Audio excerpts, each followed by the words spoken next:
Hey everyone, welcome back to the channel. It's your boy Samuel, your favorite new African hockey fan, all the way from Nigeria. Yeah, you heard that right. I'm still getting my feet wet, or I should say, I'm still getting my skates on the ice in this wild world of hockey.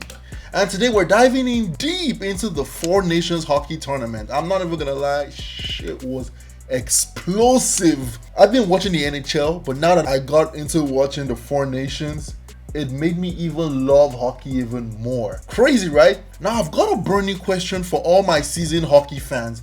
Why is it only called the Four Nations Tournament? I mean, are these like the four countries that are really the best in hockey? Or is there something more to the story? I need you to drop some hockey knowledge in the comments. Please help me out. So apparently after the Four Nations Tournament, traditionally which features Canada, the USA, Sweden, and Finland, I'm guessing like this isn't some random ass teams. They're hockey powerhouses, but why only these four teams? You'd think with countries like Russia, like Czech Republic, or even Switzerland, there'll be more contenders. Are they not as strong, or is it more of a tradition thing that just those four teams? Seriously, let me know, guys. Let me know in the comments. But now let's get back into the good stuff. Let's talk about the Four Nations Tournament, the on-ice action. Watching these games is like watching a real-life battle on ice. The speed, the skill, and oh my goodness, the hits. You feel them through the screen. Remember that game one between the United States and Canada? The one where the Canadians were booing the American anthem? Oh my god, that shit was crazy. First 9 seconds, we got in. And of course, the rivalry between USA and Canada is just so different. It's not just about hockey, it's about pride, it's about politics, and maybe a little bit of revenge. I don't know what it is. Shit, they're trying to make Canada the 51st state. Canada said, hell no, we're taking it hard. Come on, these two countries share the longest undefended border in the world, but on the ice, it was like all-out war. Now let's talk about game one.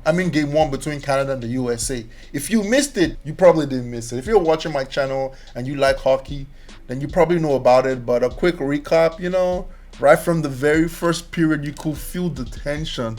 As the puck dropped, it's like these guys are playing not just for a win, but they're playing for the entire honor of their country. Boom, the gloves go off, they drop their hockey sticks, fight straight up. There was like 3 fights, scrums, a whole lot of chipping. I'm not even talking about small shots here. These guys were throwing punches.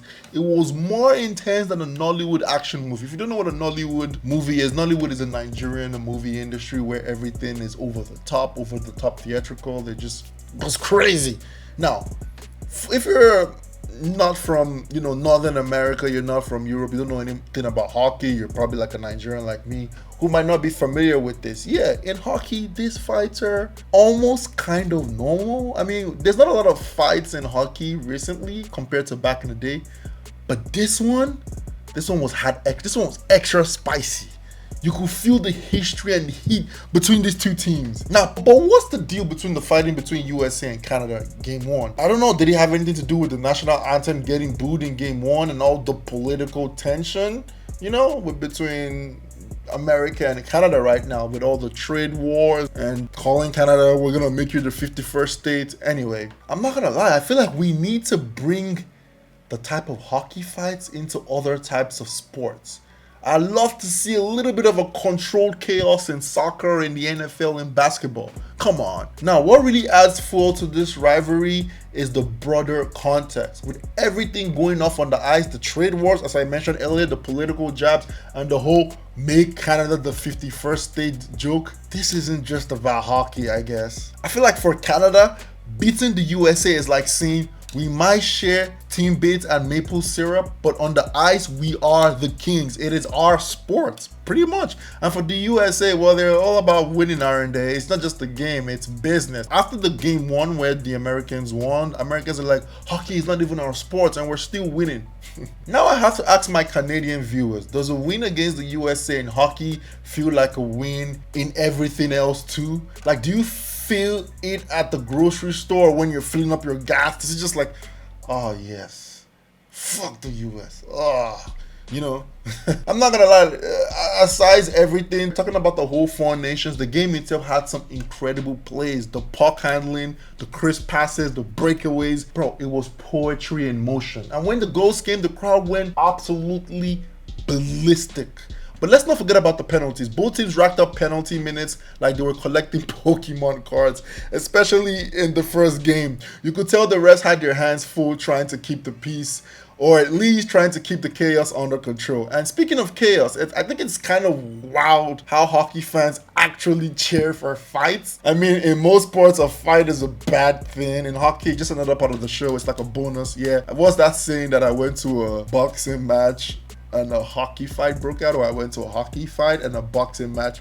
I went to a hockey game and a boxing fight broke out. Do you think it's good for the game, or does it sometimes go too far? I'm genuinely curious what you guys think, especially if you're a hockey fan. Anyway, before I wrap this shit up, I need some help. As a new hockey fan, what are the must-watch games in the NHL? Like the biggest rivalries and the active players I should keep an eye on? Because I've made a lot of reaction to players like Gretzky, you know, and some others that are back in the day, those players that are retired or are no longer playing or are now coaches. But I'm talking about active players right now. You know, as I said, I've seen Lemieux, that's his name, really good guy, really great guy. But active players right now, please give me names. I need to go watch this players right now. I mean, I watch some games. I watch a lot of the Maple games. I watch the LA Kings games. But yeah, put me on, guys, because my goal is I want to get to a place where I'm dropping stats and breaking down plays like a pro. Help your boy out, you know. If you enjoyed this video, don't forget to hit that like button, subscribe, share this with your fellow hockey fans. I've got more interesting videos coming. Until next time, stay cool, stay curious, and keep those skates sharp.